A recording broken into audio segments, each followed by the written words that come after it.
Yeah, it was just got through one a little bit too early against Ozari, and I'd worked pretty hard for that ball. I knew it was coming. It just got stuck in the wicket a little bit, but yeah, unfortunately, just got one on the second metacarpal or something, and it's yeah, a little fracture there, which isn't great, but yeah, I've been pretty fortunate with injuries in my career so far, so to get one like this stage of the tournament, pretty guttering for me. But we've got some great players on the bench that can step up and perform my role really well. So sad to hear that, really, that there's a bit of a fracture. This is a man you've had some battles with. I remember you playing a lot of sweeps and unorthodox things at Sabina Park, I think, last year.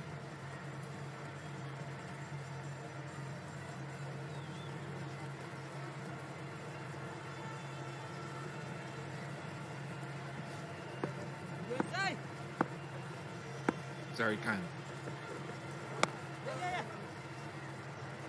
Yeah, he's a bowler that got me out a fair few times in the Afghanistan Premier League in Sharjah, and I didn't have any Scooby on which way he was turning the ball, so I just did something right out of the ordinary and batted way outside my off stump that day and played a couple of decent shots.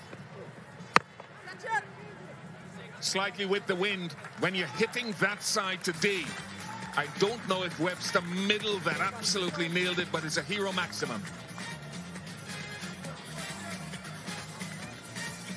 So I suppose one of the great challenges playing Zahir Khan is reading the delivery. Is there any discussions on, amongst the playing group around looking at his wrist or trying to pick it in the air, or is it just impossible? Speaking from my experience, I always find it pretty tough to read the leg spinners, the wrist spinners, whether it's a Chinaman or conventional leggy.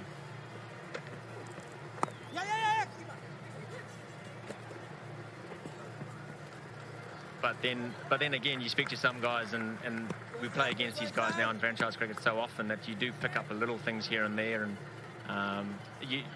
it is, but it's still, you're picking the right delivery, but then you still got to play the ball as well on merit. So if you are looking to sort of premeditate and play the sweep and the reverse sweep, then that plays into my hands a little bit. Those are my strengths, so trying to look a little bit to try and put the ball under pressure.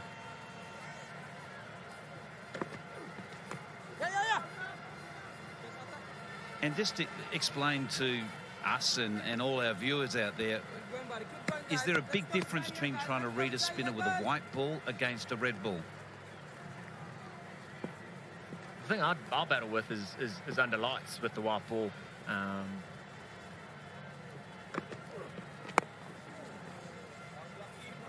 find that really tough, to be honest, under lights. If you're not picking out of the hand to see the rotations of the ball is tough, especially when it's relatively new and it's shiny on both sides, and it's hard to see which way the ball's spinning in the air. So for me, that's the hardest part. And when the wicket's slow, you tend to play off the back foot a little bit more and have a few more options rather than growing up in New Zealand.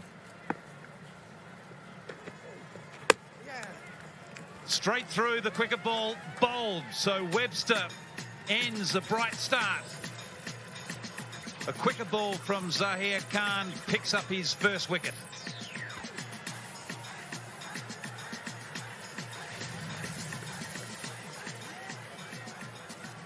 Yeah, and that one was quick from Zahir. You bowled that one at 107 kilometres, a lot quicker than his usual pace. So, he's using the surface to his benefit there. Well, an important wicket for the Zooks. Webster goes for 20 off 14. It's 55 for 2.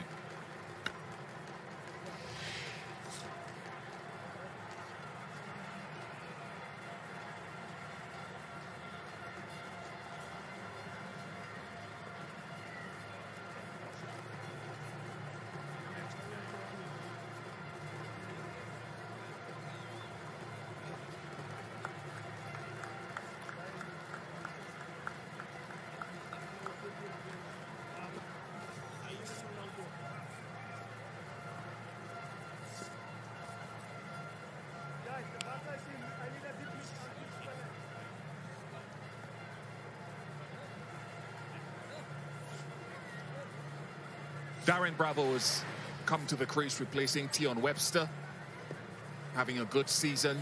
Of course, very experienced now. A critical player as anyone else in this TKR lineup. Got that left-right combination going now, and Ruston Chase has been one of the more economical bowlers in this tournament, to be fair, going at just about 4.5 per over.